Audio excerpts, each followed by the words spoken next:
మగ్గం వర్క్లా ఉంది కదా, మగ్గం స్టోన్స్ అని అనిపించాను అనమాట.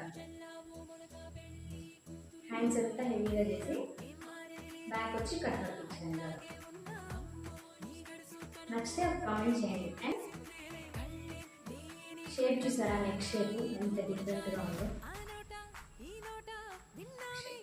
హెడ్ వచ్చేసి చూసారా టెంపుల్ నెక్. ఆల్రెడీ మన పేజ్లో ఇదే మోడల్ కస్టమైజ్ చేస్తున్నాము. సో అది నచ్చి వాళ్ళ బ్లౌజ్ కూడా ఇలాగే చేశాను. కాకపోతే ఈసారి హ్యాండ్ డిఫరెంట్గా చేశాను అన్నమాట. వేరే డిజైన్లో హ్యాండ్ తీసుకొచ్చి ఇక్కడ ఇలా ఇచ్చేసాను బంచ్. ఈ బ్లౌజ్లో హ్యాండే కింద ఇచ్చేసాను, దీనికి లక్కలు చేశాను. చాలా గ్రాండ్ లుక్గా ఉంది కదా. మీరు ఏ బ్లౌజ్ కస్టమైజ్ చేయించుకోవాలనుకుంటున్నారు కామెంట్ చేయండి. అండ్ నా పేజ్ని ఫాలో అవ్వండి. Thank you.